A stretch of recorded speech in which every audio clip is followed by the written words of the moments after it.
done some more prep on this, but these guys right here, by the way, we're talking to FutureSox here on the Tigers Minor League Report podcast here at TigersMLReport.com. I am Rahel. You can see alongside Miss Chris Brown, and Ian and James join us. And I was on their podcast, and I was on this platform called EV Mux, and I literally was like, you know what? As soon as the podcast is over, I'm gonna switch platforms.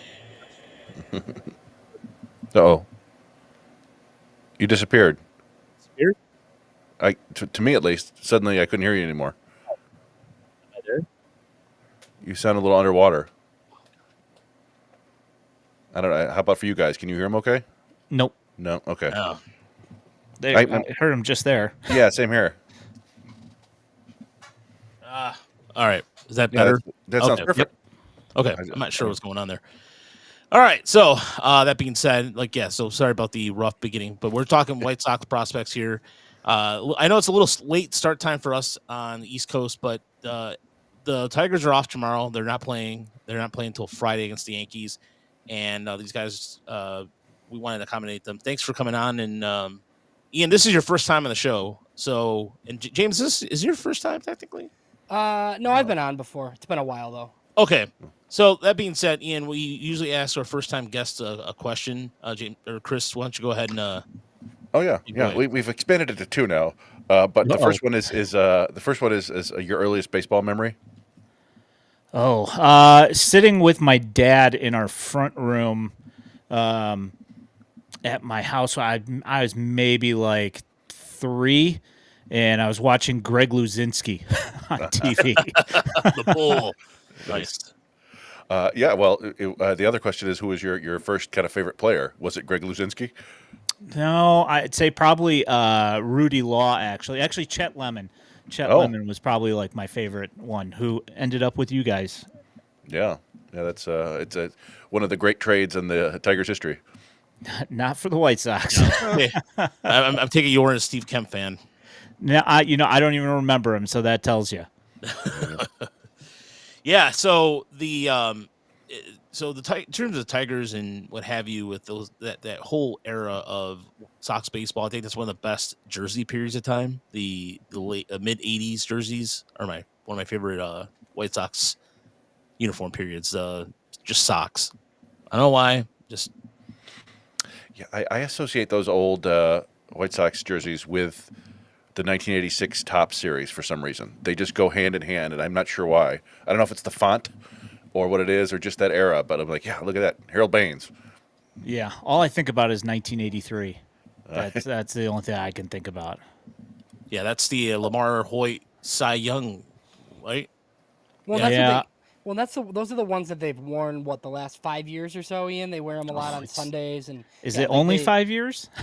Yeah, it hasn't been that long. I mean, I feel like that was rebranded once they rebuilt here the first time, like before La Russa. I think it might be more than that, but I feel like they're kind of out of the rotation now though, because they have another City Connect coming. Yeah. I'm sure they'll wear their old ones still, but I mean, I feel like their most recent City Connect that I actually like all those players are gone, and I think it was kind of like made with those types of guys like in mind, and they're all gone now. So them getting another one this April isn't really that big of a surprise to me. Yeah, the Tigers haven't been as imaginative as the White Sox have on the marketing side of things or the jersey side of things, but prospect wise, I know it's kind of a weird segue, but the White Sox this year, in terms of an offseason, had an interesting offseason in the sense of just a farm system last year that was, viewed one of the worst. Now heading into this year, heading into one of the best, and I don't know how you guys feel about that, but definitely it seems like the system has gotten some much needed pitching depth in a pretty good draft as well. You want to handle that, James? Yeah, so I just think like 2023, obviously, things kind of went haywire after Tony La Russa left, obviously, and so it obviously wasn't what anybody wanted, and they didn't rebuild for 2 playoff appearances and one playoff win essentially, or 2 playoff wins. But, right before Rick Hahn and Ken Williams got fired, they did decide to actually do a sell-off. Like, what was that, 23, I think, at the deadline. Mhm. And they brought in some talent. They, interesting guys who we're watching now. Like, that's Edgar Caro, and, like Corey Lee is on the team, and there's Nick Nastrini and that sort of thing.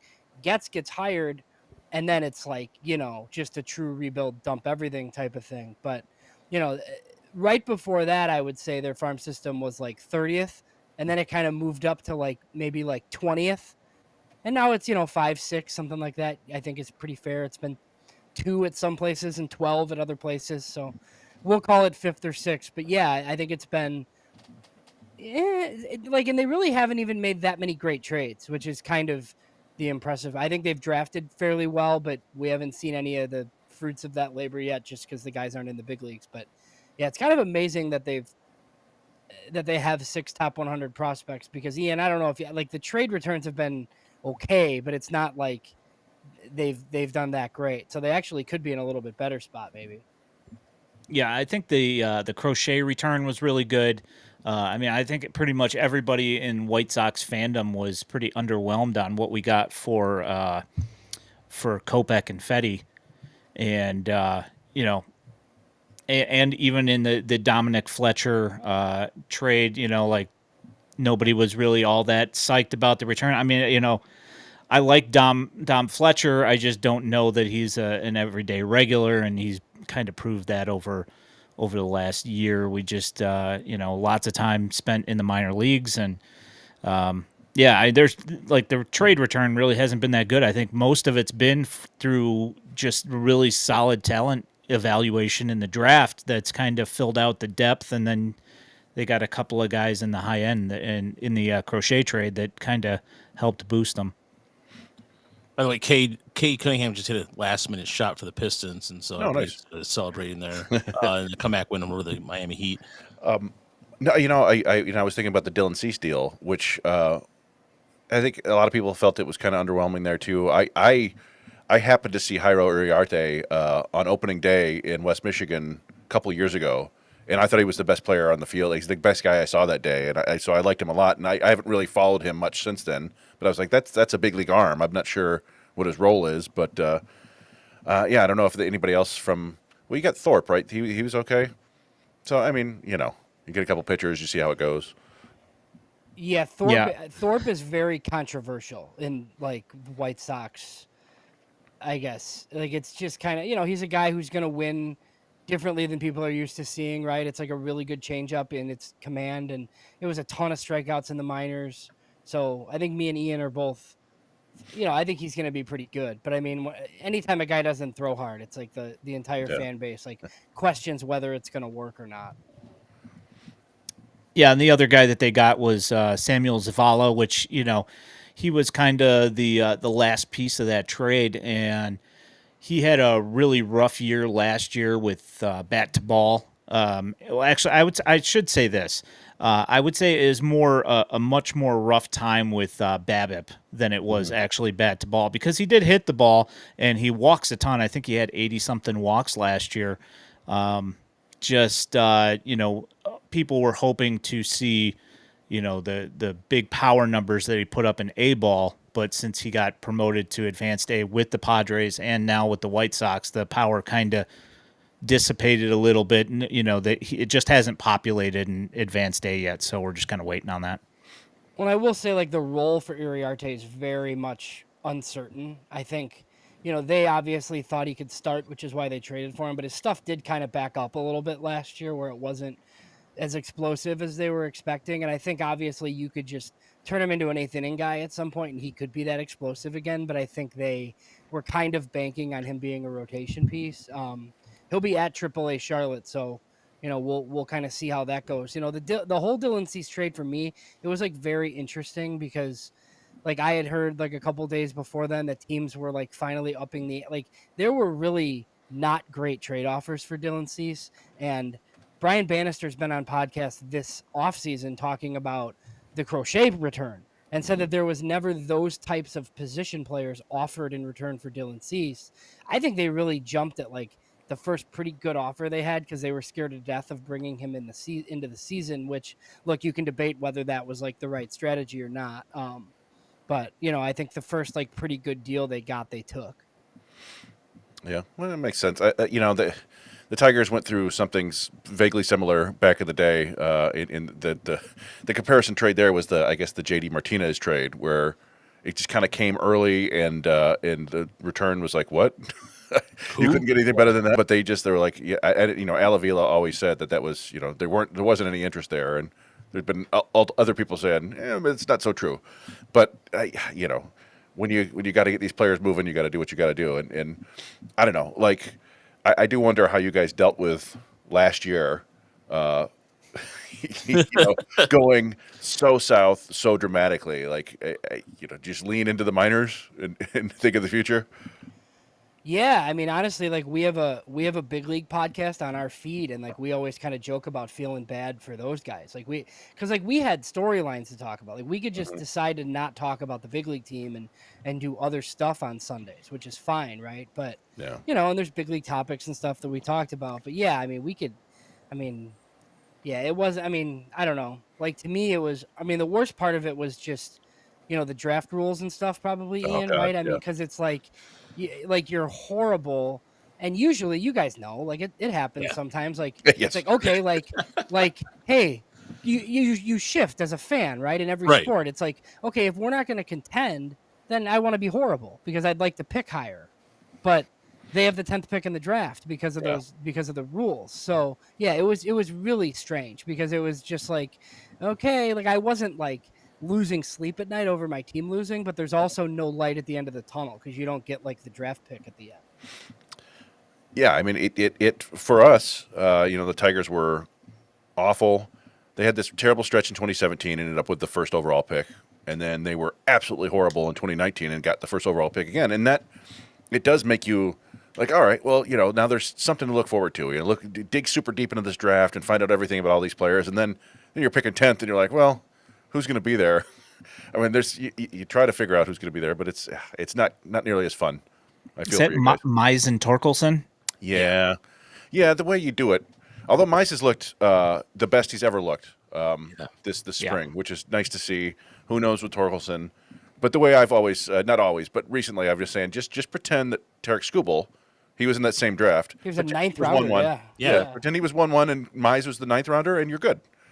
But baseball doesn't work like that. Well, and Mize was really that was like when the Tigers landed the number 1 pick, we weren't saying like, hey, this is the Casey Mize draft. Like he really went nuts at Auburn, and then all of a sudden threw the splitter, and then it was kind of like, okay, well, here's the guy. And by default, I mean, I don't know if you guys could predict the White Sox drafts, but for a while, it was pretty easy to predict the Tigers draft. Essentially, if you're an SEC pitcher, you're a power pitcher, and you're through at least 95, you were a Detroit Tiger. Or if you went to LSU, automatically by default, that was just a thing. And now it's not so much the case.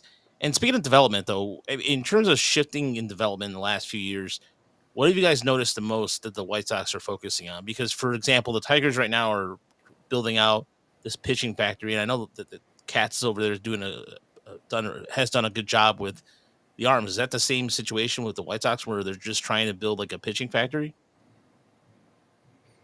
I would say this. Okay, so I talked to a couple of prospects that are no longer in the system, and one thing they told me was that when Tony La Russa was around, their pitch lab down in Arizona went unused.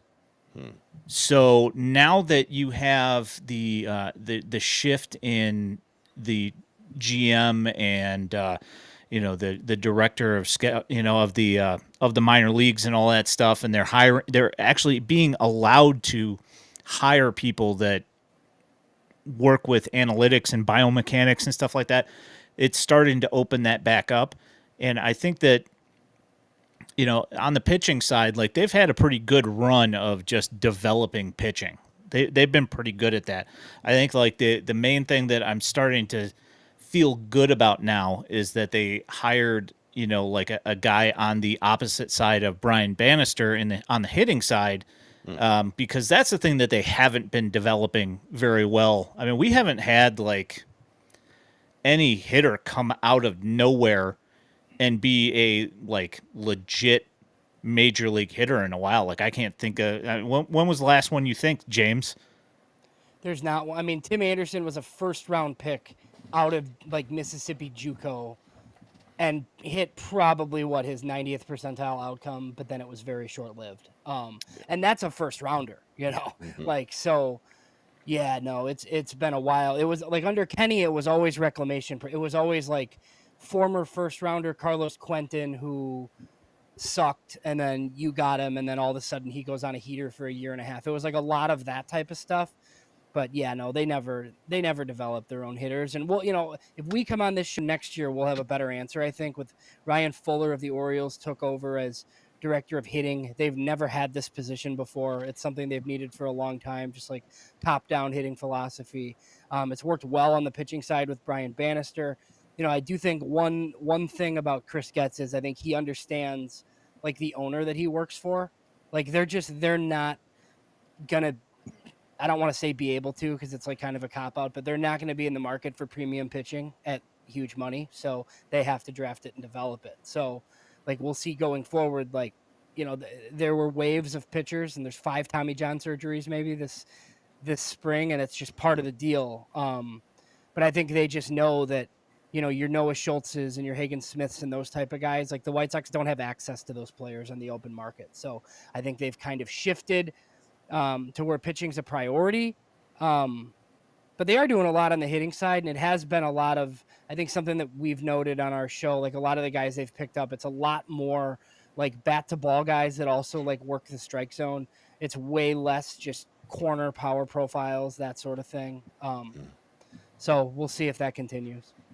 Sounds familiar, Chris. Yeah, there was that kind of it was like the Sheets and Berger back to back, I think, was it? Or, Vaughn too. Vaughn, yeah. Zach Collins. Like it's just their whole international strategy was sign this 16-year-old with huge power that can't do anything else. And Cuban. Diane Viciedo. It just has not worked, obviously. And the thing that makes no sense with that is like you have the owner that you have. Like the one thing you can afford to do is when you're good with all this homegrown talent, like you can go buy a first baseman and buy a DH. Like anybody can do that. So the fact that you're, you know, using premium resources on that type of stuff is just absolutely insane. You know, I wanted to ask you about Colson Montgomery, because he was, you know, he seemed like he was kind of skyrocketing toward the big leagues, and then it seemed like he slammed in the wall in AAA. And I'm curious what your guys' thoughts on are there. You think it was a bad year? You think you lowered your expectations? What do you think? I think Ian. Yeah, Ian's got a pretty good thought process on this, I think. I mean, so we've had an oblique, I believe. We've had back spasms. So that's kind of slowed growth by quite a bit, I think, because it kind of fell in bad spots both times that this stuff has happened. And, you know, I don't think James or I wanted, you know, we've talked about this on our show. Like, we didn't want him in the major league roster to start the year this year. We wanted him to force the issue from AAA. You know, I think that with him, you know, I don't necessarily, I don't think that he's not as talented as we thought. I think it's an approach issue. I think it might be maybe everybody needs to kind of rein their expectations in about him, and that maybe he wasn't a top 15 prospect. He was more like in the 40 to 50 range. And, you know, like we're looking at a guy who could be a multi-time all-star. I don't, you know, I wouldn't venture to say that he's going to be an MVP or go to the Hall of Fame or anything, but I mean, I think he can still be a good, useful player. And we've seen on his defense in spring training this year that, you know, that he can be a competent shortstop, and he doesn't have to move to third base if they don't want him to. I don't know. It's just kind of my thought process on the whole thing. I mean, I'm hoping that his approach changes a little bit and he starts using the field a little bit more and stops trying to be so pull happy. Because when I watch, you know, I watch every game pretty much that's streamed, and it just looks like he's super pull happy. So kind of chill that out. Yeah, I don't know how familiar you guys are with the ballpark in Charlotte, but it is just a total bandbox. Like Yeah. I guys know it's go beautiful, there and just but no, it's great, but it's just not where pitchers and so pitchers going from Double-A Birmingham at Regents Field, where it's like this huge like pitchers haven, to then going to Charlotte. Like we often talk about guys like, ooh, do we even want to send them to Charlotte, or do we just send them straight to the big leagues? It's opposite for hitters. Like they love going to Charlotte. So that's why his struggles were like such a red flag for people. And like you heard hit tool stuff and approach stuff, and some of it was just he just went there and tried to like mash and kind of got in a bad spot and got away from what he was doing. He was pretty good the last 6 weeks down the stretch, and then for 9 games in the Arizona Fall League, and then there was all this talk that he was going to be the opening day shortstop, and I'm thrilled that he's not. The notion of him playing in cold weather in March in Chicago like makes no sense to me. Like let him go down. If he's good for 5 weeks, we'll see him the rest of the season. That's fine. I just kind of wanted him to go down and kind of prove that he should be up. So Corey wanted to know if it's worse than the one in Reno, but I think the one in Reno, correct me if I'm wrong, all elevation, isn't it? Well, I mean, Charlotte's really it's like a PCL park. Like it really, like the numbers anyways, right? Yeah. Like you hear about all the PCL numbers all the time. The International League's not really like that, Ian, Yeah. but Charlotte is. It's just the ballpark. Yeah, I'm actually right now. I have the park factors that's where I was saved going to. somewhere, and I'm bringing that up right now. Let me look here. So, all right, which one is this? The International League Charlotte. PCL. 113 for runs last year, 120 for home runs, 105 for WOBA. So, as far as park factor goes, And that's- Reno and has that's a. all Norfolk Tides, by the way. So, yeah. Oh man, that was like the first series of last year. If you guys want to have a laugh, just go back to last season for the Knights and look at the first series against the Tides. It was like I thought the season was over as soon as it started. I mean, they weren't great, but that first series was brutal. Okay, so park factor for Reno is 91%. And Charlotte is an 82%, so it's pretty close, all things considered. Yeah, I'm looking. Yeah, that's some of those PCL parks. Albuquerque. Oh yeah. Oh yeah. El Paso has El a Paso. 99%. Well, so it's Tacoma. Tacoma's so it's something that we 79% actually. often talk about on our show because Miguel Vargas was like the centerpiece of the Fetty and Kopech trade, and his minor league numbers are ridiculous, but they're PCL numbers, and a lot of it is like he walks a ton, which is good, I think, but the power is, we're hoping not PCL aided, but we'll see. He's had a pretty good spring. It's weird too because on the other side of it, Trey Sweeney's numbers in the PCL were terrible. I mean, he was batting like 240 something, and when he got to the International League, it something flipped. Oklahoma City actually looks like it's the worst hitting environment in the PCL. From what I'm looking at here, maybe Sacramento. I don't know. Maybe I'm reading it wrong, but Yeah, Sacramento and Sugarland are the two that I see that are yeah, the worst. looking at home runs. But in any event, yeah, it's always tough to figure out what's going on in a minor league park. Like, with the Tigers, their low A and high A teams both play in parks that are impossible to hit for power. In Lakeland and West Michigan, they finally are moving in the fences in West Michigan, which it'll be interesting to see how it plays this year. But forever, it was really hard to tell if they had good pitching down there or if nobody could hit against them because the parks. And so I don't know. The longer you do this, the more you kind of figure out, like, okay, this is what's going on here. This guy's pulling it to the short left porch or whatever. But no, it's interesting to hear on Montgomery, just because I knew of him as this any tall left-handed shortstop. Like, well, he's the next Corey Seager, and that's what some people are hoping for Bryce Rayner now. And I'm like, let's just settle down. Mm-hmm. All right, same comps, yeah. Yeah, I think Trey Sweeney is kind of another outcome there, right? Where it's like, well, he's a big leaguer, that helps, but yeah, I don't know. I have been keeping an eye out a little bit of the pitching there. Obviously Schultz is a huge prospect. Smith seems like he's looked pretty good so far, but also Grant Taylor seems to be a guy who's getting a lot of buzz. I don't know what you guys' thoughts are on him. Yes, I mean, I think we knew like pretty quickly as soon as we saw.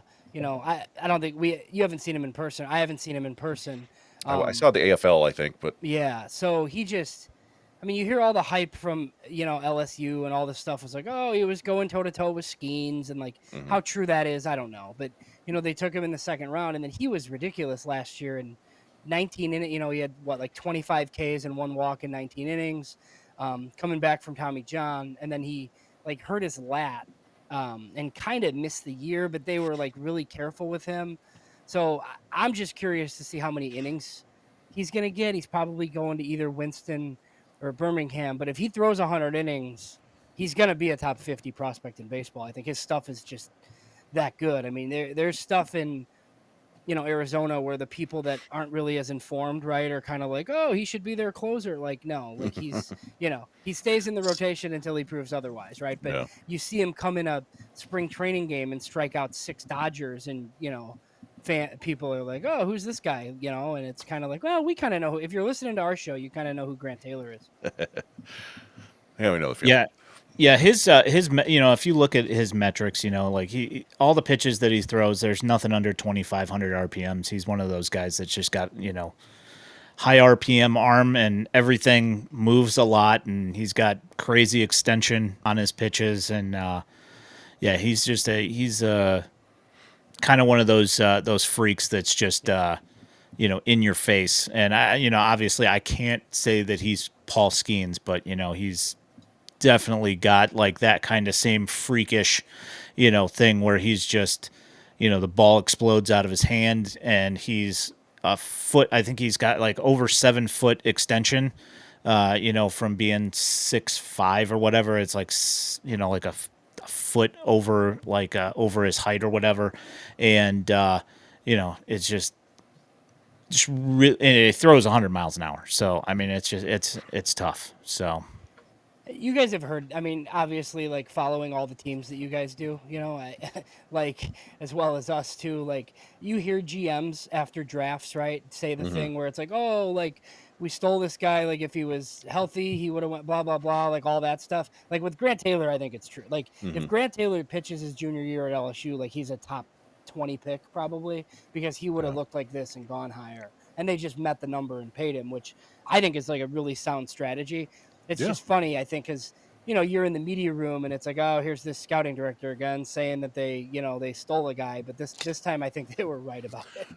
No, and it does happen. Like I think of someone like Cade Horton, who, 2 months before the draft, everybody's like, I don't know, and then he went on an epic run, and suddenly he's like a top 10 pick. Like it's the same idea. He just was like a month or maybe a half a year ahead of Taylor or whatever, in his recovery. So you take the guy, you see the stuff. That's why you scout guys when they're younger.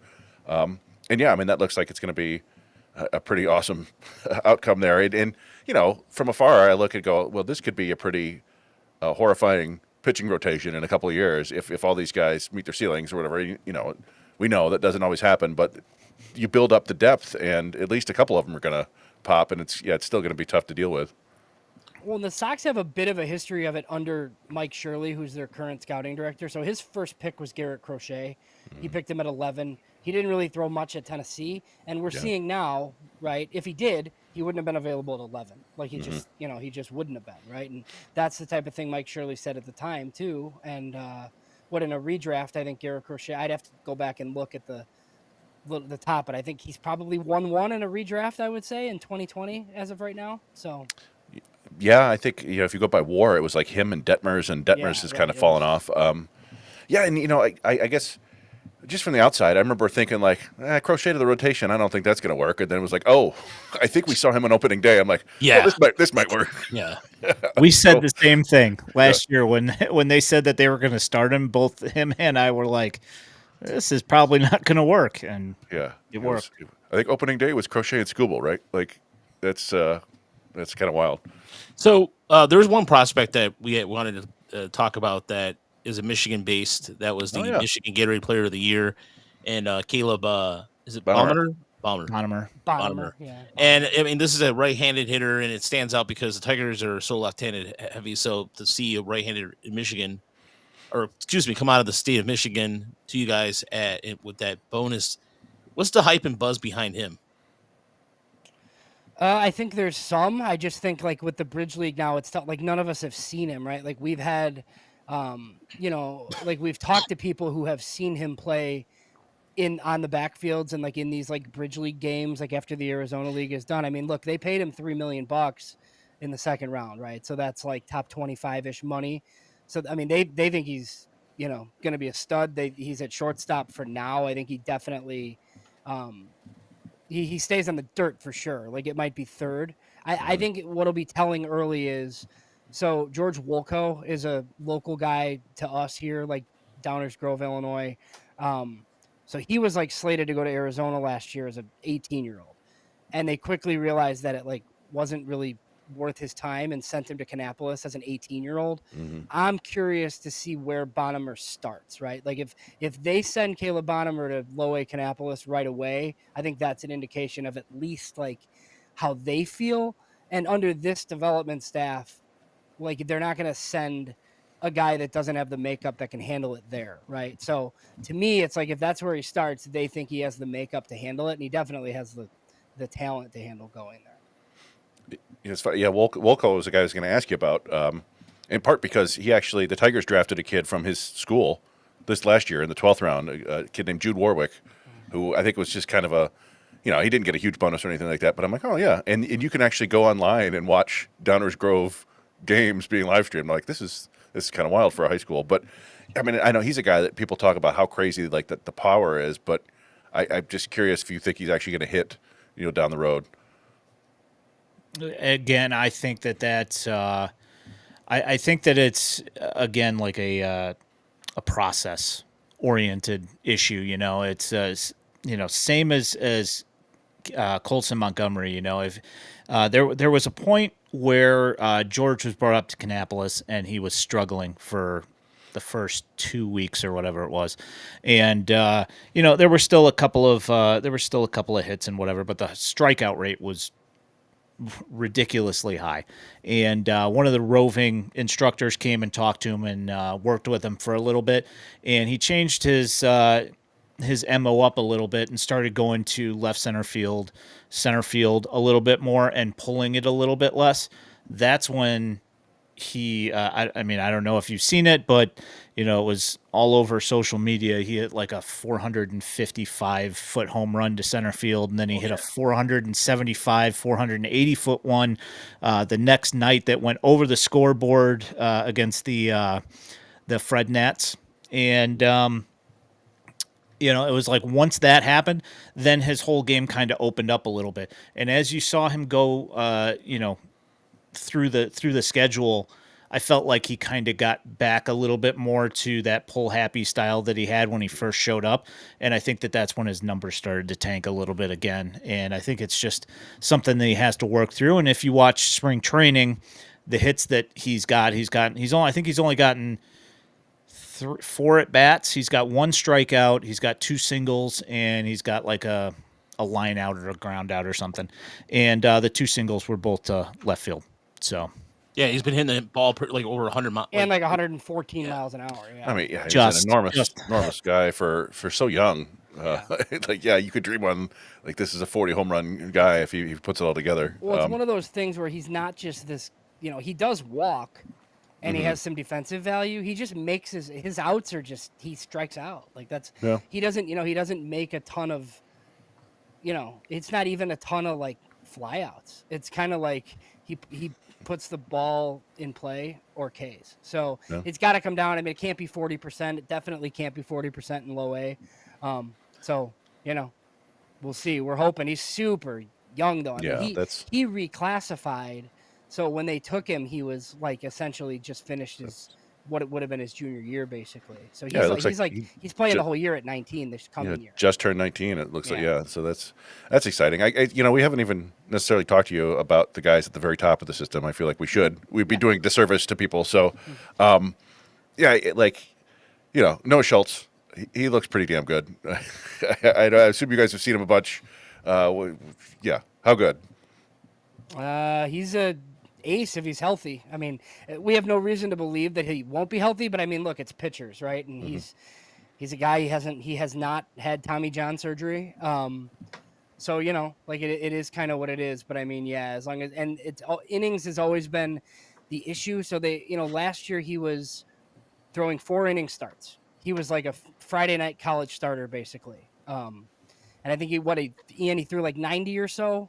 I think it So was 92. yeah. So I Mm-hmm. think this year, like the only goal is essentially like he's going to pitch every fifth day and go like 5 innings, 6 innings, that sort of thing. I think the conundrum that the White Sox have is they almost have to send him back to Birmingham so that they can slow play this thing a little bit.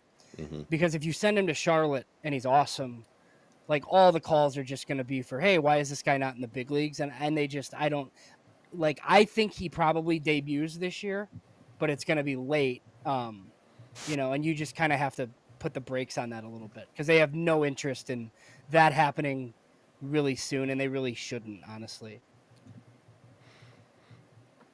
Yep. Again, super nasty stuff. The arm angle on him is just, the arm slot that both him and Hagen Smith both have is just absolutely gross and unfair.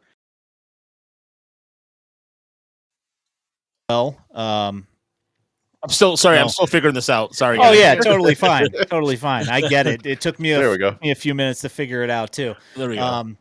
But there's especially Is that with Patrick Bateman in the bottom right corner? Yeah. Sure is. It's with Hagen, you have a little bit more of deception with it, I think, than you do with Schultz. But Schultz is it's same, like, more or less in the same arm slot, and it's just really tough for guys to pick up on. And lefty is just unfair. Hagen throws what? I think Hagen throws harder, but Schultz's command is much better. But it's a good thing the Tigers don't have 700 lefties in their lineup these days. Yeah. So we did get some. So you guys also have the same kind of problem that the Tigers have, and this is a question from Noah because I was just going to ask you guys about the catching situation. What are your thoughts on Kyle Teal and Edgar Guerrero? Well, you got a huge Edgar Caro fan on the podcast, so Ian can start. I'm a Edgar Caro guy.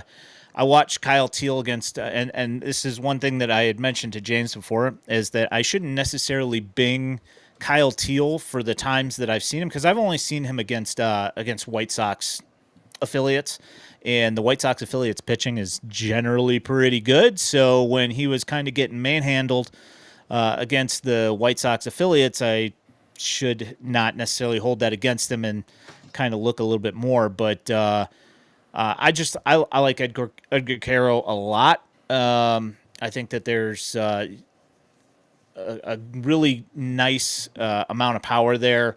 The fact that he's a switch hitter is awesome, and I think that he's improved a ton behind the plate even since we've gotten him. And I think that, with the possibility of working with Walker McKinven, who was hired from Milwaukee and is kind of like a catcher soothsayer kind of guy. I think that he can do nothing but help the White Sox catching. So I think that I don't know. To me, it's a toss up. I just happen to like Caro more than Teal. When we did the top 30, I put Caro up top. And now I'll let James take the other side of it because he put Teal up top. So, yeah, I mean, I just like some of the versatility that I'm just like pretty confident that Teal is like going to be at least like an average defensive catcher. And he can, and he's played well in the spring, which has been interesting. I mean, the one thing that really interests me is just going to be to see how they dole out the playing time at Charlotte, because they're both going to AAA. I mean, they're both on the doorsteps of the big leagues. I mean, we're going to see both of them. So I think it's just kind of I mean, I thought we might see Caro last year, and then he kind of got hurt at the end of the year. He's like super young still that people don't realize. But I think he's not even 22 yet. They got him from the Angels. Yeah, you always count on the Angels. Yeah, because they like what they did. Like so Edgar Caro was unbelievable in A-ball as a teenager, and then of course the Angels send him to Double-A. Yeah. Because that makes a lot of sense, right? 19-year-old. Yeah, it's what they do, right? So then you're trading Lucas Giolito and Ronaldo Lopez at a deadline, and you snag Edgar Caro, and yeah, he had a really good year last year. I think he's got what, like 20 to 25 homer power.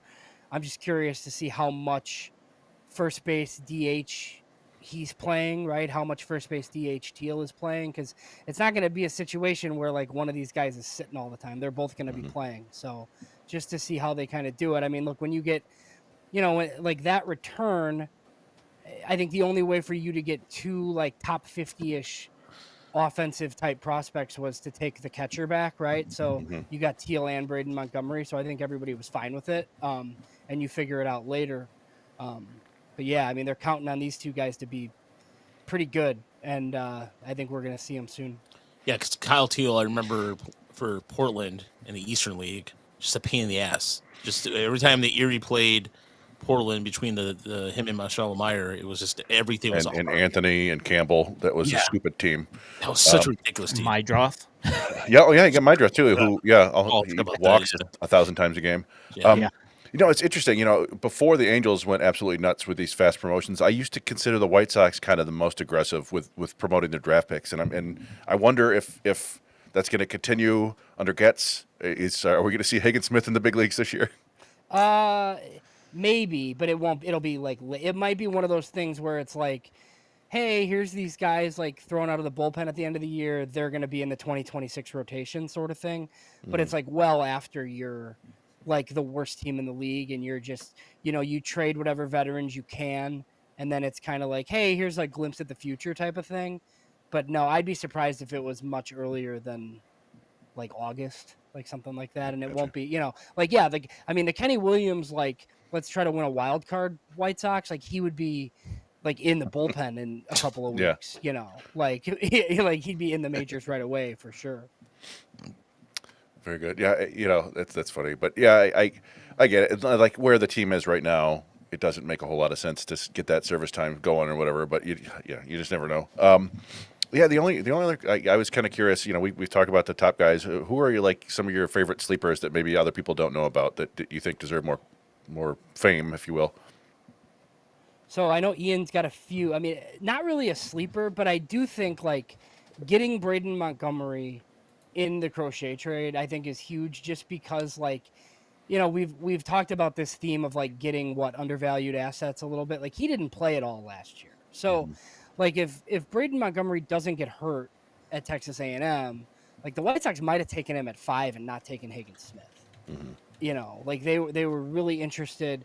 So I mean, while we haven't seen him, like that could be good or bad, right? Like we've all kind of experienced this. Like he could, have the concerns with the strikeout rate where he just kind of struggles, or he could be a star and he's a top 20 prospect in baseball like 3-4 months from now. So I think, that's when he's right in that like 6-7 range in the system. I think he's right there like with Grant Taylor after those top 5 guys. Yeah, I'd say probably, like my big one for like about almost 2 years now has been Mason Adams, and he just got hurt last week, and we're waiting to find out what happened. It's a UCL, it's an elbow thing, but they said that there's a flexor tear there, so he's got 6 to 8 weeks of rehab, but I do know that he's going for more testing to find out exactly what the deal is. So that's a bummer, and he's kind of like risen up all of the prospect rankings everywhere. Everybody else has started to take notice. He's not a hard throwing guy. He throws like 93, 94, but everything moves, and everything's very hard to square up or even touch sometimes. So yeah, he's a lot of fun. But we could be looking at not seeing him until June or July, and we could be possibly, in worst case scenario, we might not be seeing him until next spring training. So I'm hoping that that's not the case, but we shall see. Guys that should have some shine here. Aldrin Batista is a guy that not really anybody knows anything about. He's funky delivery, throws hard, good slider. I think he's in advanced A's at with the dash. Yeah. So He's he probably should the best pitching prospect that nobody knows anything about. I mean, they traded international slot money for him. He was just one of the many Dodgers international signings, and he's actually, he's been pretty good though. Nice. Yeah. Sorry. Go ahead. No, that's I'm just trying to sit here and look through Well, I our the one, list. I guess the one I would say that like hasn't really worked. I mean, so they took Peyton Pallette in the second round out of Arkansas, and it was similar to Grant Taylor, where it's like you're taking an injured starter and gambling on him. It didn't really work that great, but he's been ridiculously good, like ever since converting to relief, to the point where I think we'll see him in Chicago this year. If he's the setup guy or closer on their next good team, I wouldn't be surprised, and that's an okay use of a second rounder, I guess. The one when we talked about Gonzalez, the other part of that Boston deal, did we mention him at all? Wickelman? Wickelman, yeah, Wickelman. Because I wasn't. That was the other arm or the other part of the trade that I remember when the Tigers were throwing spitballing at the time when the whole Tarek Skubal was going to be traded thing. I was looking at other systems, and Gonzalez was an arm I was looking at. Is there anything? I mean, in terms of like, this is a guy who hasn't been really mentioned. Well, I mean, outside like, how has he been featured in Chicago circles? I mean, are you guys excited about this last piece of the part of the trade? He's got really nasty stuff. His curveball's really, really good. I put on our Twitter, FutureSox. I put up a video of him just like kind of showcasing some of his pitches and whatever, and his curveball's really nasty. It's just with him, it's a consistency thing with strikes, and if he can harness his command, I think he could be really, really good. I mean, what did he? I think he was maybe as high as like number. I think he was in the top 5 of the Boston system. I was gonna say like 4 or 5. Yeah, and then but it's just typical guy like command. It's Chris. It's kind of like, when you saw Iriarte, probably like if you see him on the right night, you're like, oh my God, this guy's a top 75 prospect in baseball. But then you go another night and he walks 7 and 2 in the third, right? So there's just, I think at minimum, it's really easy to say like, oh, if this doesn't work out, he'll be a great reliever, right? And sometimes that doesn't happen either because poor command regardless. But he does have back of the bullpen upside, like if the starter thing doesn't work. I was just gonna say, because I feel like with his fastball, it's either just something I noticed is that he does seem like there's some times where I was watching him again when he was pitching for Portland, where that fastball would have some really good depth down low in the zone, but then sometimes it just would get hammered just continuously. It get up in the middle of the zone, but I don't know, like it's an intriguing arm for sure. The makeup to me seems like a reliever versus a starter. I'm sure that it's same thing when you guys have the same philosophy we do. Until he proves otherwise, just put him out there every 5 days.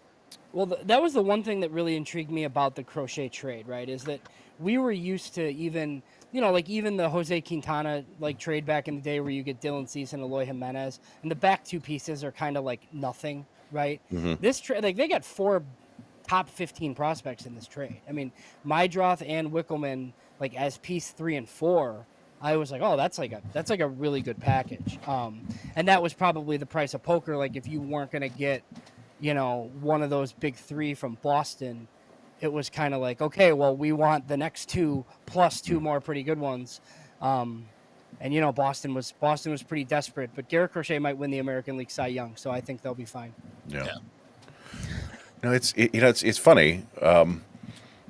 We don't cross paths with any of these prospects until AAA, and even then, not that often. It feels like Toledo very rarely plays Charlotte for whatever reason. So it's like, meanwhile, like we see Cleveland's prospects at high A, AA, and AAA, so we're super annoyed with them by the time they get to the big leagues, and Jose Tena can go to hell. But I don't know. I just feel like I don't get to see these guys, so I appreciate all the information. Well, I think we wish they were in the Midwest because we could go see them. But I mean, the Reinsdorfs just love North Carolina and like what they have kind of, set up down. All 3 of those affiliates are close to each other, right? And and then Birmingham is Birmingham. They've had Birmingham for a very long time. Yeah. Well, it's like once we hit COVID, they changed it so it was a 1-week series. Yeah. And nobody, the International League, they stopped traveling between the divisions. So the Knights don't go. Like, I would have gone to Indianapolis and seen them against the Indianapolis Indians, or whatever they're called now. I don't know if they changed their name to I the think I think they're still the you know. Indians. Yeah. I think they are. Okay, Yeah. well, I'm just saying. Yeah. I don't. If they went there, I would go there. If like, we don't have a minor league team within I think 100 miles of us. I think it's Yeah. like Yeah. 90, maybe it's 95. I think the closest one is South Bend, Mhm. the Yeah, South the Bend Cubs. Cubs. There's Because been like I used to go to King County all the time, but now they're not affiliated. Oh, the there's Cougars. there's some sort of interesting rumor that we've heard about this for a while, that essentially West Michigan, when 2030 comes and they do the reassignment or whatever, that the Whitecaps would be the ideal if Charlotte gets an expansion team, which I don't know if it's going to happen or not, whether it's they're going to Nashville or Portland or whatever the case is, that West Michigan would make the ideal place, because to me, it's always been a Chicago suburb. I mean, I used to live out there for a couple years, and people from Chicago would actually buy cottages up and down Lake Michigan. So it just, up there, they treat it like a summer home. And and it was really weird. This is when the Tigers, this is back when I was doing radio, when the Tigers were just starting to get good again, but there was still a lot of White Sox fans and Cubs fans in Grand Rapids more than Tiger fans at that time. So it just seems like the most logical assumption to me that would be either AAA or whatever the situation would be. Yeah, then they have to play if it's A ball though, like they have to play in the Midwest League, and I don't know if they want to have their guys sitting there in the cold. I mean, the offensive numbers for the Midwest League in the first like month and a half of the season are always terrible. So I think that's why they keep them in Kannapolis. Yeah, it looks like Charlotte does come to Toledo at the end of June for 6 games, but that's it. So that'll be interesting. Yeah, last year they end of went to June? Charlotte. Yeah. Yeah, you might have Schultz by then. So Well, we'll have to go down and see that for sure. Yeah. So, gentlemen, what do you guys have coming up on your website here? You guys, do you have your? I know you guys do your top 30. We expanded ours to 46 this year, and then we have over 50 reports now, which was I did that over a weekend, which was not a recommended idea. But what do you guys? Just talk about a little bit about your site. Where can people find it? And yeah, you guys have one of the sweetest logos too. I love your logo, by the way. yeah, I mean the written content's at FutureSox.net. We'll have minor league roster previews and stuff coming. Like if the White Sox ever release them, they're notorious for kind of giving you the roster the day of. So that's always fun. And then we're doing just some prospect content, like top outfielders in the system, like that sort of stuff. At least on the written side, and then Ian can kind of talk about the podcast side. But we are doing these division previews. Like Rogelio, we had you on the other night. We're going to talk to somebody from all the other teams this week and release those kind of too before the season gets rolling. As far as the podcast streaming stuff goes, we do YouTube and Twitch. You can just search up FutureSox and find us on either of those things. We're on Twitter at FutureSox. You'll find basically I do video, so all of the video that's on FutureSox. There's highlights of literally almost every player that the White Sox have, and yeah, there's that. It's we've also got the highlights on the YouTube channel, and we've got a couple of other podcasts / live streams that go on our channel as well. One's a major league, and then the other one's like James and I generally try and do like an overarching thing, where we do discuss prospects as well, but we don't get into like the game action so much from the minor leagues. The other podcast / stream is the roundup, and they do like more like the results of what's going on in the minor leagues. So that's kind of how it's how we do ours. We usually do like a weekly recap of the minor. Well, just basically the game action, and then on the podcast side of things, and then we try to supplement anything with like, okay, this, for example, if somebody like Roberto Campos, if it's his ground ball rate goes from 51% to suddenly 33%, we're like, we should look into that. Yeah.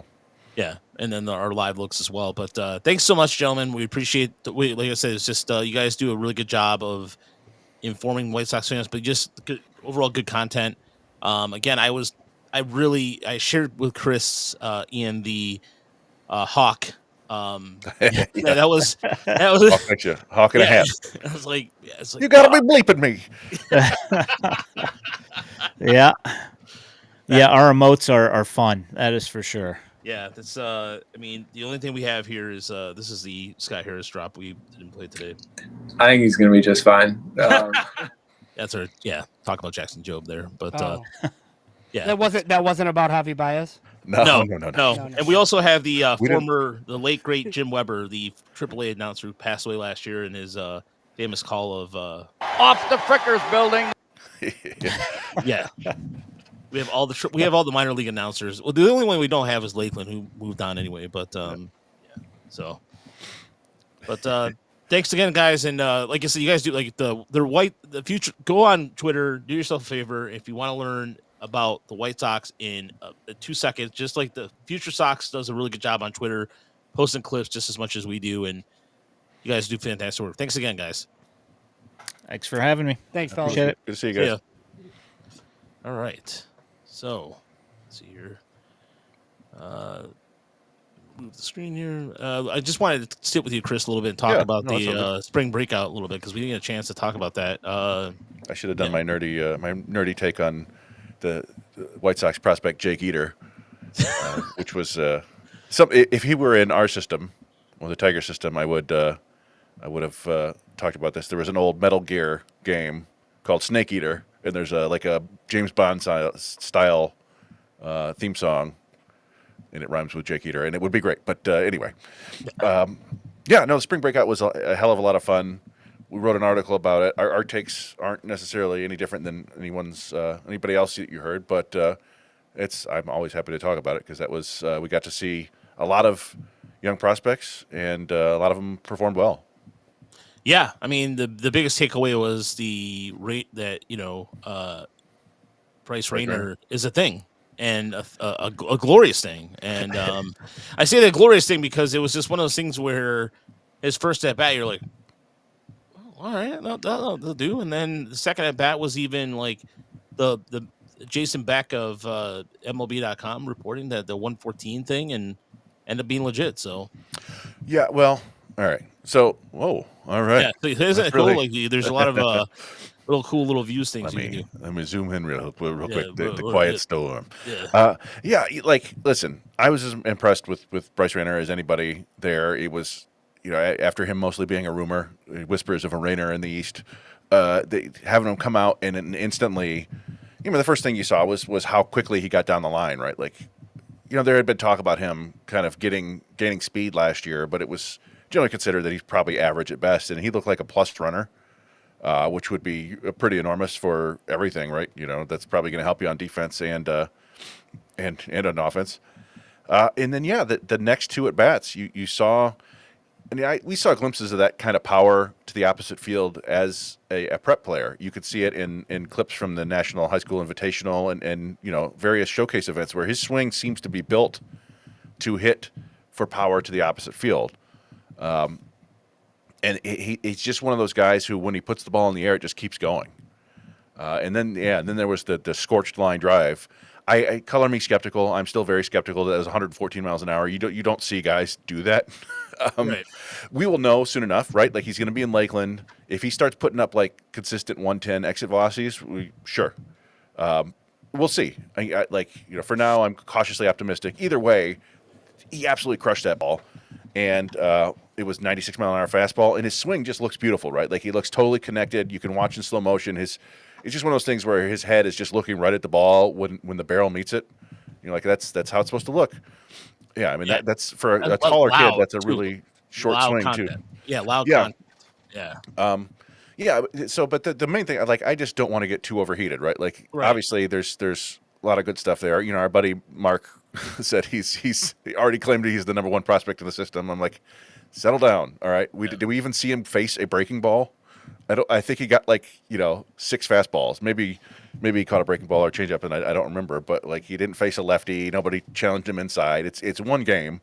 The tools are very impressive, but we got to see him do it consistently and see what he can. And we didn't even get to see him on defense. Really, he didn't get any chances in the field. I don't believe. No, I don't remember that at all. So, but obviously, very exciting and it was very cool to see him. And I have a feeling that fans are going to be very excited to see clips of him this year, and I'm excited to get those. But I'm happy to call him a top 100 prospect. I just don't want to go nuts just yet. Let's wait a couple months at least. The almost biased poke with me off LC too. Chris, Daily Ninja Bees wants to know if that was a Lord of the Rings reference. Yes, it was a Lord of the Rings reference. Yes. I like the fact that I do like this new layout. Actually, this is going to take some time to get to because he even shows emojis now, so which it didn't that's nice. before. So, but the one of the things too that stood out to me, and here's the thing about like this, like we try to do. I think we try to. Our goal here is to keep things in perspective. Like for example, when we did the Theron video about his swing compared to Victor Martinez, Lazardo's swing. Mm-hmm. It was just to caution people so they just don't get this idea that keep your expectations in some sort of basis of reality.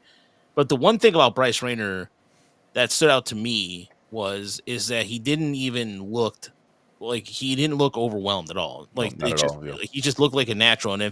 And look, the thing is, if he's starting already in Lakeland and he avoids complex ball, I mean, to me, that's a strong sign because the Tigers have been very conservative as of late. Correct me if I'm wrong.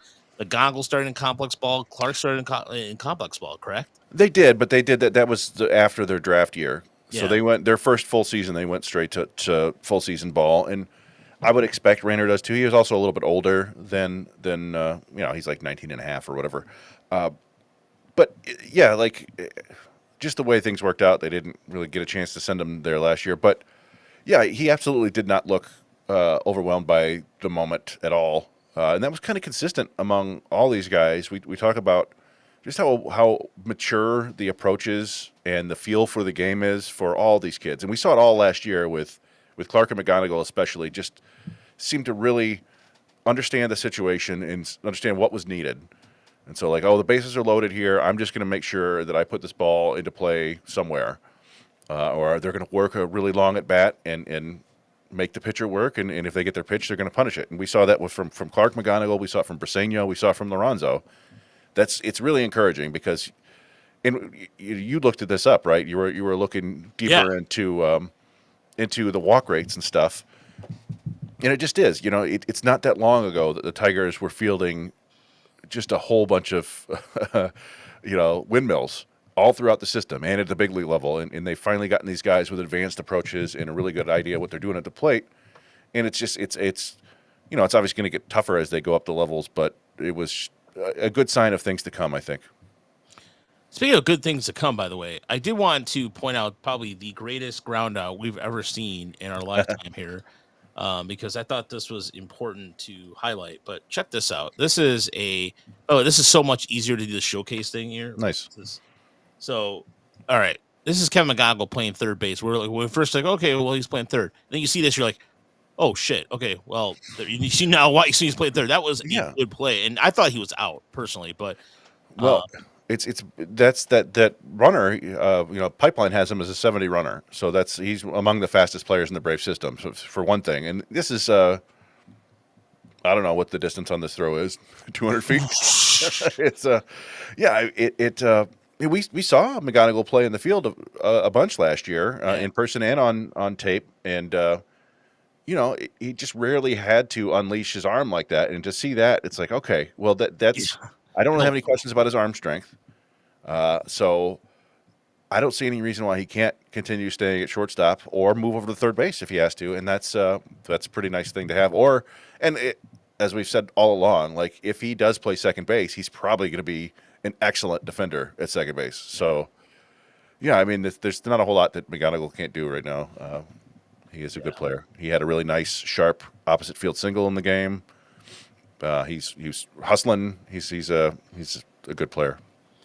Yeah, I mean, it wouldn't be surprised if he moves up pretty quickly to Erie at some point, relatively sooner than later. I thought that he shows zero, 100%, no type of slowing down from that injury he had last year, like the ham bone Yeah, injury. It's a ham bot. I can't say it. Hammett. Hammett. Hammett. Yeah, I mean that's usually what they say that saps your power, and that's not really part of his game right now. He does have some power, and it's one of those things where it wouldn't shock me if he just goes absolutely nuts in high A to start the year, and it's like, well, you kind of have to move him up. But at the same time, like those guys were saying, the Midwest League in April, not the best hitting environment. So Yeah.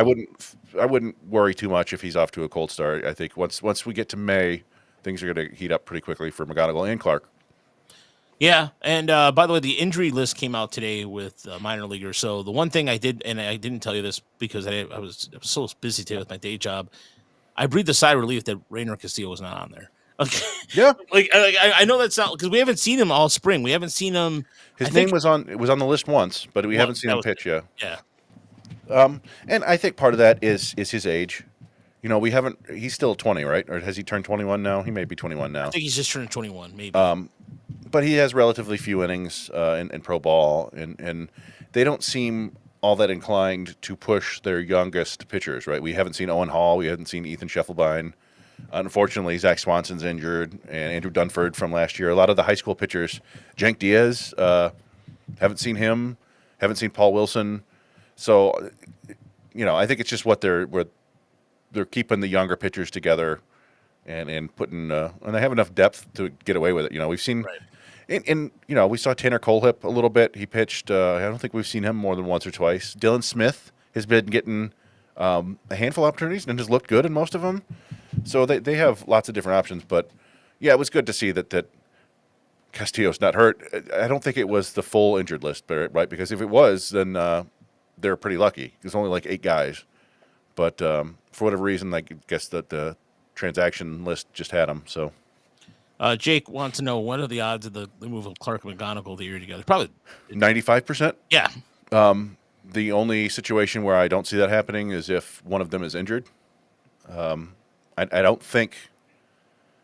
I don't know. Like it may very well be that one of them is more ready than the other, but I just feel like they're going to keep them together basically every step of the way. Yeah, I agree. I think it's the same thing when they did with Riley Green and Spencer Torkelson. It's the same thing. I remember, didn't McGonigal and Clark drive up together from Lakeland? They did, yeah. Yeah, so that was a cool story where I think we saw them getting gas or something like that. Yeah, they posted a picture. Yeah, they're getting gas. Yeah, it's that's their buddies, and they're very. I don't know. They're just batting next to each other all the time. It's fun. Yeah, they'll probably be batting first and second for the Tigers in a couple of years. So, yeah, I imagine they'll move together. And what would be really interesting, and we may see this because, as you said, we saw that with, I think it was Green, Torkelson, and Kreidler back then, all moved from Erie to Toledo on the same day.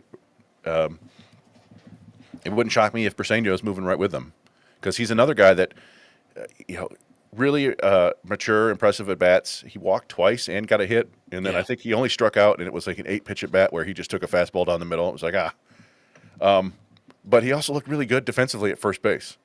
Yeah. It's just a short sample, but he had a really nice attempted double play. He snagged the ball and immediately turned, and a strong throw to second. They just didn't turn it. He caught a pop-up, which is, I never used to worry about that much, but that's kind of Spencer Torkelson's Achilles heel there in the field, so it was nice to see him deal with that on a windy day. And he had a really nice stretch on the McGonigal throw. Like, he was like full splits. So I think Emily had a message today or tweeted out that the Tigers still want to, work him out at catcher, which is fine, I guess. I just feel like, you know what? He looks pretty good at first base. He's got a really advanced approach. I don't know. You've got some other catchers. I wouldn't necessarily spend too much time on that. If you want him, it would be great if down the road he could catch 20 times a year or something like that. Sure. That's Ryan Garco too. Like Ryan Garco has been insistent that he is a catcher, and that's fine. Like I'm not going to question Ryan Garco because Ryan Garco knows this, knows baseball. Mm-hmm. But at the same time, here's the thing about the futures game too that we really didn't mention was Jimenez I mean, he's 19. The kid's 19 years old, and he was catching Tyler Owens. So it wasn't like he wasn't like he was catching a guy in the same level as him. Yeah. But it was he looked a little at the play was a different story. But as in terms of a catcher, I think he's going to be fine. But there's a prime example of that, like between Jimenez, you get Thomas Nito down there as well, who has looked pretty good in spring training in terms of that piece. I don't think that the Tigers are I think with Briseño, really, if you look at, I know first basemen are not something you get prospect wise, but I mean, he's above and beyond anybody else they have down there. Yeah, I mean, it's it's at a certain point, if everything works out right, you're gonna need to figure out a way to get Briseño and Lorenzo on the field at the same time. And obviously, not everything works out like that, but if it does, one of them's gonna have to play first base. And maybe it would be great if they could both play first base and catcher. I would have no issue with that. I just feel like,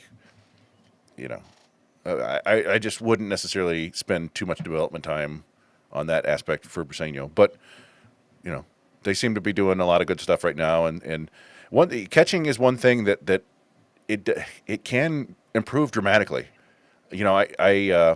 Austin Wells, I thought he was an absolutely garbage catcher in college. Like, I thought, okay, he's moving to first base. And Cal Raleigh wasn't much different.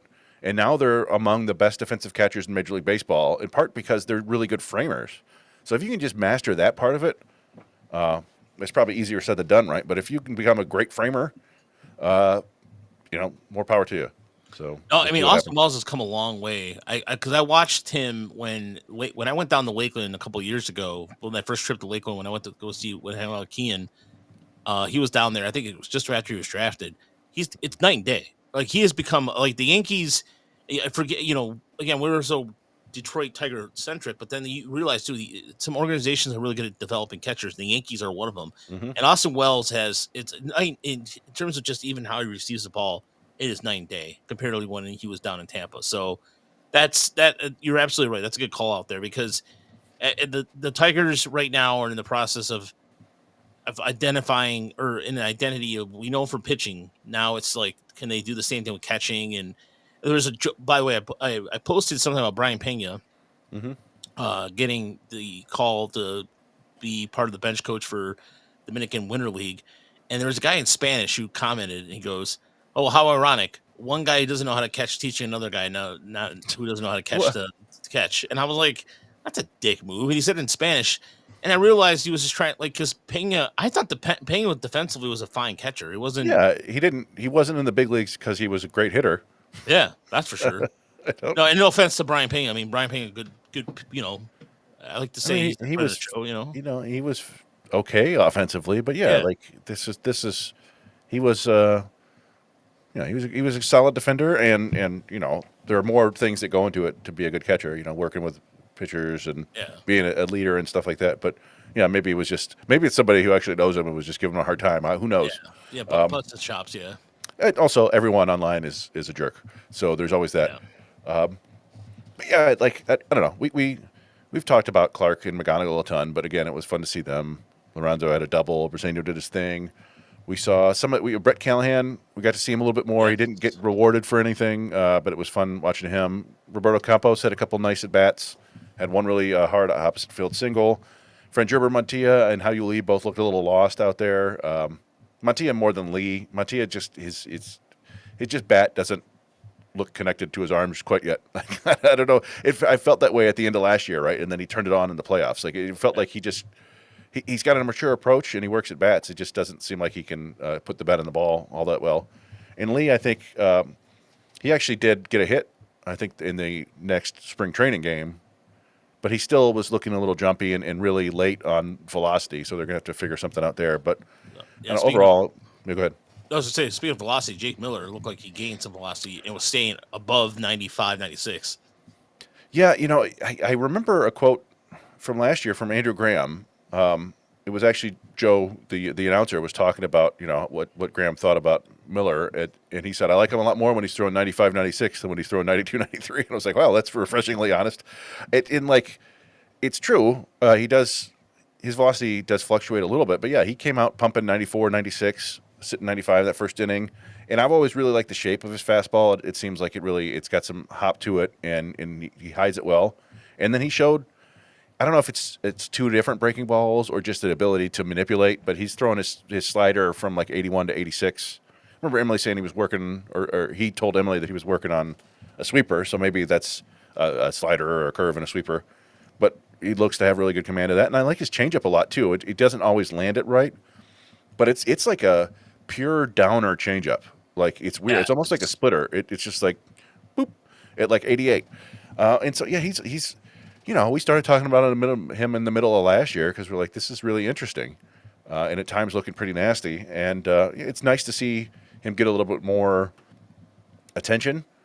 And yeah, I'm really curious to see if he's going to be. I assume he's going to be in the rotation in Erie, but do they keep developing him as a starter, or do they move him to the bullpen eventually? That's going to be something to look for. Yeah, and overall the pitching, but all the pitching looked pretty solid. Josh Randall looked really good. It was good to see him get out there and get some time.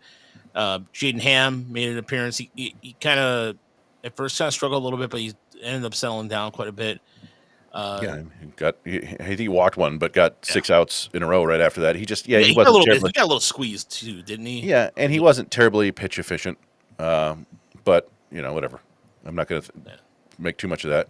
Yeah, Randall was interesting just because he was one of their early draft picks last year, and not lighting up the radar gunner, but it's an interesting angle with movement, and the slider looked pretty good. So that's a guy to keep an eye on over the course of the year. Yeah, that'll be like I said. It's we're coming down to there'll be so next week in Toledo is the home opener. I will not be there because well, I'm not going to talk about why I can't be there, but Ashley and possibly we're going to have some people down there, but we'll be around for the Erie opener and we'll also have to figure out the West Michigan thing too, because we'll be splitting up duties. But yeah, nevertheless, we'll be down there for opening day, for Tigers opening day, and there'll be a Tiger season preview. So tomorrow on the Motor City Metrics side of things, we'll probably be doing a little bit of. I'm not sure what we're doing. I know what we're doing, but we'll just have to figure out that part. What's up? We got to get the over-unders going. Yes. So we'll probably start doing the over-under. That's going to be next week, because next week, well, the Tigers start next Friday, right? I think so. Yeah, next Friday. So yeah, we'll have a better idea of the roster. That always helps. Yeah. Holy crap. I can't believe it. Yeah. So next Friday is going to be our season preview podcast. Tomorrow, since there is no Tigers baseball, we're going to be doing a show. Oh, but they start next Thursday. All right, so tomorrow's the season. So tomorrow's the season preview. So we're going to be doing the over-unders for that. So yeah, we'll be changing gears with that a little bit. So definitely it's next Thursday. Holy shit. The 27th, yeah. Mm-hmm. Yeah, wow. Okay. So either way, but go to tigersdownloadreport.com. We have there's every prospect report you can think of. The only one we don't have is Jose Dixon. And please do not sue us for that, because we don't have enough video to. Yeah, we agreed. Like we were like, oh shoot, we forgot it, and we agreed like, if you want to read about Jose Dixon, go to MLB Pipeline or Fangraphs or something like. We just haven't seen him. Yeah, I mean, we can get some clips from DSL games, but it's hard to tell from those angles, and it's just hard to tell. So we don't want to just recycle what somebody else has written about him. So maybe later in the year we'll have something for you. Yeah, we don't like to recycle other people's words, because that's not cool, and just doesn't seem right. So anyway, go to our website. All the prospect reports are there. I'm working on a Toledo season preview right now. Just waiting on a couple of things to finalize, and there's also going to be all sorts of graphics too. There's some cool things I'm working on the back end. Also, we had Nick Spillane, who's down, or a friend of the show, who's down. He was down in the. He was just down there for a couple spring training games. He's doing a Casey Mize piece too, and oh, nice. Yeah, so Ashley will be joining us. She'll be going to Toledo. Tomorrow I'm taking a couple hours to not work on a website and not test the whole time. That's what I've been doing, like website testing. Yeah, I got to figure out what's going on. I may be in Pittsburgh 3 straight weeks, which would I could probably pop up to Erie. If not, it tends to make more sense for me to go to West Michigan if they're playing, just because it's closer to me. But this is stuff that nobody needs to hear. We can talk about this off air. But yeah, we'll be providing the same level of coverage this year, at least as much as we can. Yeah. No, it's gonna be like I said, for people on our Patreon who have subscribed, thank you so much. Jerry's wrote in a couple pieces, and there will be some stuff on there. Like I said, I feel weird because we've been posting on Patreon every day, and the last couple days I have not. But yeah, just life is insane these days, like I said. But thanks so much for tuning in. We appreciate it, and tune in tomorrow for the Motor City Metrics as we'll be doing our season preview. Until then, stay classy, everybody. Have a good night.